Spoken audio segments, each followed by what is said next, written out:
తర్వాత ఏముంటది ఇంట్లో చెప్తారు కదా! పర్వాలేదు ఏముంది మీకోసమే కదా చెప్పేది అన్నీ అంటారు. నాకెప్పుడు చిన్నప్పటి నుంచి ఇన్ కేస్ నేను లవ్ చేసుకున్నా కూడా ఇంట్లో వాళ్ళని ఒప్పించే నేను కన్విన్స్ చేసి పెళ్లి చేసుకోవాలి. వాళ్ళని అగెన్స్ట్‌గా వెళ్ళకూడదని మాత్రం నా స్ట్రాంగ్ డిసిషన్ అది. సో, అప్పుడు తనతోటి మాట్లాడుతూ తను కన్విన్స్ చేయడానికి ట్రై చేశాను. తను బస్ట్ ఔట్ అయిపోయింది. ఇంకైతే మన లాస్ట్ ఫోన్ కాల్స్ అని చెప్పి ఏం చెప్పేది హీ వాంటెడ్ అంటే అలా చెప్పాక ఇందులో ఇంకొకటి ఏంటంటే ఇలా ఉట్టి జాతకాలు అంటే నేను ఇంకొంచెం స్టబన్గా పట్టుకుండేదాన్నేమో అంటే లెట్ గో చేసి ఉండేదాన్ని అంత ఈజీ లెట్ గో చేసి ఉండేదాన్ని కాదు అంత ఈజీగా. ఇంట్లో అత్తమ్మకి ప్రాబ్లం అవుతుంది అని చెప్పారు. మీ ఇద్దరం పెళ్లి చేసుకుంటే అత్తమ్మకి ప్రాబ్లం అవుతుంది అని చెప్పారు. సో దానివల్ల ఇంకా అలాంటి సిచ్యువేషన్ లో ఇంకేం మాట్లాడలేం కదా మనం. సో దానివల్ల నేను ఇంకా ఏం చేయలేని పరిస్థితి. బాగా ఏడుస్తూ ఉండాను. అప్పుడు నువ్వు అంత బాధపడద్దు, మనం ఫ్రెండ్స్ గా ఉండొచ్చు, నువ్వు you can still call me friends గా ఉండొచ్చు అంటే నేను చెప్పాను no, you not my friend. లవర్స్కి ఉండే రిలేషన్ వేరు, ఫ్రెండ్స్కి ఉండే రిలేషన్ వేరు. సో ఒక హస్బెండ్ అవ్వగా ఉండాలనుకున్న ఒక మనిషికి నాకు ఉన్న రిలేషన్ వేరు. I can't be like friends with you, I don't want to be. So నేను కాల్ చేయను, నేను మెసేజ్ చేయను, నువ్వు కూడా కాల్ చేయొద్దు, నువ్వు కూడా మెసేజ్ చేయదు. If it's not working out it's complete breakup. నేను చెప్పాను, నేను ఫ్రెండ్గా అయితే ఉండను. And that is how it has to be అనిపిస్తుంది అండి. వీఆర్ ఫ్రెండ్లీ, హస్బెండ్ అండ్ వైఫ్గా ఇప్పుడు మేము చాలా ఫ్రెండ్లీగా ఉంటాము, చాలా. But friend is different from husband. So maybe love అయినా ఎవరైనా ఇప్పుడు అది కామన్ అయిపోయింది. బ్రేకప్ అయిన తర్వాత మనం లెట్స్ బి ఫ్రెండ్స్ అనేది I don't know, I can't see. నాకు నా పర్సనల్ ఒపీనియన్ ఇది, అందరికీ డిఫరెంట్ పర్సెప్షన్స్ ఉండొచ్చు. నేను అది చూడలేకపోయాను. నేను ఫ్రెండ్గా నేను ఉండను అని చెప్పాను. సో దాని తర్వాత ఇంకా 1.5 year కంప్లీట్ బ్రేకప్. కానీ నాకెప్పుడు మైండ్లో కొడుతున్నాను, అనవసరంగా నేనే ప్రపోజ్ చేసి నేనే దగ్గర అయ్యి నేనే వచ్చేసి మళ్ళీ దూరం చేశాననే ఒక గిల్ట్ ఉండేది నాకు. అంతే కదా. సో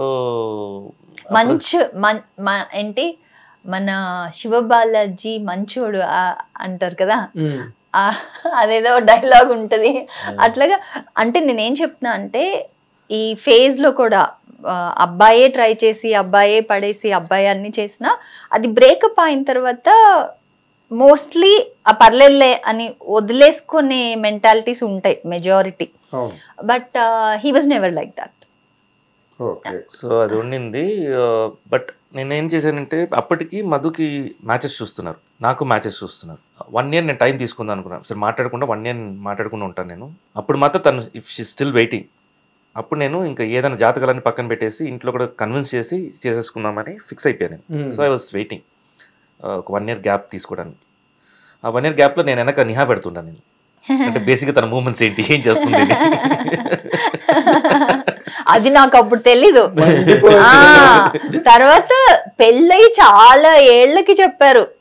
అప్పుడు నేను బ్యాక్గ్రౌండ్ లో నేను అన్ని చూసుకుంటాను. మ్యాచెస్ చూస్తున్నారా, జరుగుతుందా ఏంటి, కానీ నేను అసలు చూపించుకునేవాడిని కాదు.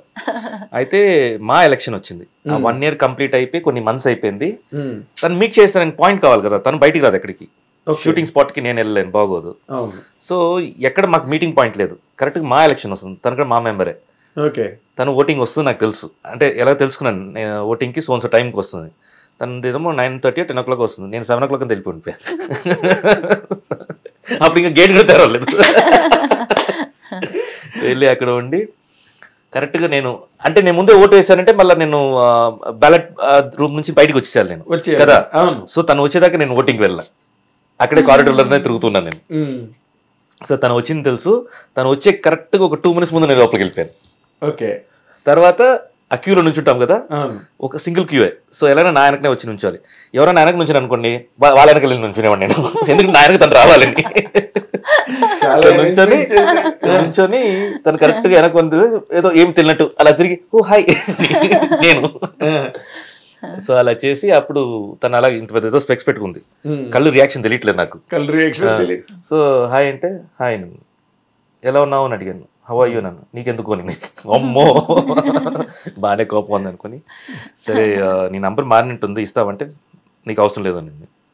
సరే అయితే నా నంబర్ తీసుకొని చెప్పేసి ఎప్పుడన్నా అనిపిస్తే ఫోన్ చేయని చెప్పేసి ఇంకా అంతే వచ్చేసాను నేను. తను కొంచెం సీరియస్గా ఉండింది అంతే. ఓ 3-4 days తర్వాత నాకు నైట్ ఒక మెసేజ్, లైఫ్ నుంచి బయటికి వెళ్ళిపోయావు మళ్ళీ ఎందుకు వచ్చావు నువ్వు అని. అమ్మయ్య దొరికింది. సో అప్పటి నుంచి ఇంక మెల్లిగా నేను కన్విన్స్ చేయను, సార్ ఇది నా అనుకున్నా, ఇది అనుకున్నా చేసి ఇంట్లో వాళ్ళని కన్విన్స్ చేసి అంతా అయిపోతే వీళ్ళ ఇంట్లో ఒప్పుకోలే. అక్కడ మళ్ళీ బ్రేక్. అమ్మ షూటింగ్ లో చూసారు కదా, సో వర్క్ సరిగా జరగకపోయినా ఏదైనా సరిగా హ్యాండిల్ చేయకపోతే, ఆర్గనైజ్డ్ గా సరిగా చేయకపోతే తిట్టేస్తారు, అంటే అరిచేస్తారు.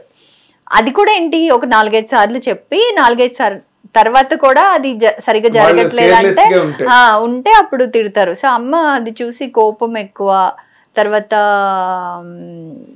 ఇండస్ట్రీ అంటే ఫైనాన్షియల్గా స్టేబుల్గా ఉండరు, ఫ్లక్చువేట్ అవుతూ ఉంటుంది ఇన్కమ్స్. సో అవసరమా అన్న ఉద్దేశంతో అమ్మ వద్దంటూ ఉండరు. నాన్నకి అసలు ఈయన పరిచయం లేదు, చూడలేదు కాబట్టి హీ వాజ్ న్యూట్రల్. అన్న కూడా ఇనీషియల్గా he was not saying anything, ఏం పెద్దగా నెగిటివ్ కాదు పాజిటివ్ కాదు. బట్ అమ్మనే కొంచెం భయపడుతూ ఉండరు. సో దాని తర్వాత నేను కన్విన్స్ చేయాల్సి వచ్చింది. ఒక 3 రోజులు తిండి తినకుండా ఫస్ట్ నిరాహార దీక్ష చేసి, దాని తర్వాత నాన్న భయపడిపోయి నేను ఒప్పిస్తానులే అమ్మని, నువ్వు తిను ఫస్ట్ అనేసి, తర్వాత అమ్మ అందరూ కొంచెం మాట్లాడుకొని సార్ట్ అవుట్ చేసుకొని. నువ్వు ఒక్క పూటనే భోజనం మానేసావా 3 రోజులు? నేను బిర్యానీ ఫుల్ ఎనర్జీ కావాలి కదా. అయితే ఇదంతా అయిపోయిందా, మొత్తం అంతా సెటిల్ అయిపోయింది. నేను ఇప్పుడు ఏం చేశాను, అదే జాగ్రత్తగా తీసుకెళ్ళి మళ్ళీ అదే జ్యోతిష్ వాళ్ళ దగ్గర వెళ్ళి చూపించాను. చూస్తే మ్యాచ్ అయింది. అదేంటిది అంటే ఆ రోజులు ఆ గడియాలు వేరే ఉంటాయండి, ఈ రోజులు ఈ గడియాలు వేరేలాగా మారాయండి అంటారు.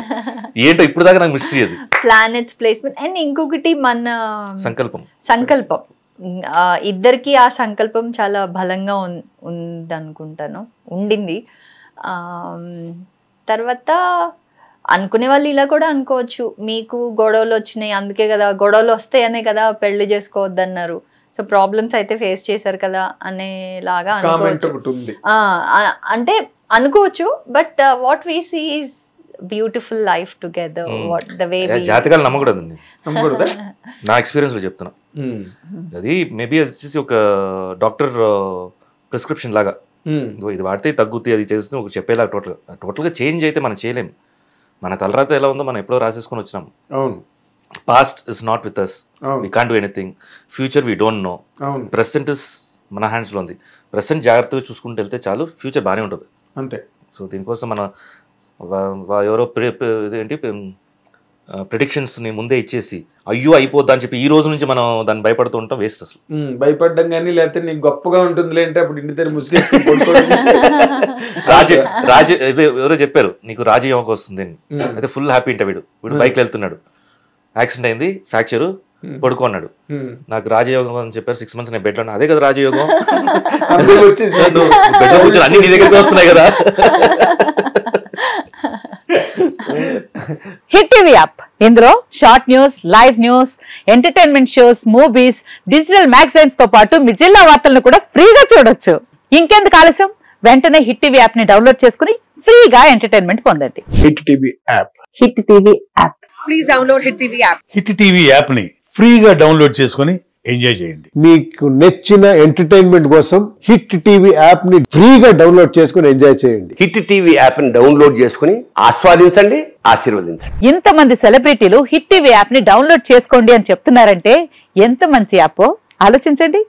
అమెరికా అమెరికా అమెరికా అమెరికాలో చదవాలనుకునే వాళ్ళకి విశ్వసనీయమైన పేరు మన శౌర్య కన్సల్టెన్సీ. UK లో 1 year masters, UK లో 1 year masters, 2 years work permit up to 5 years visa. Contact Shaurya Consultancy. Contact 89851 89851.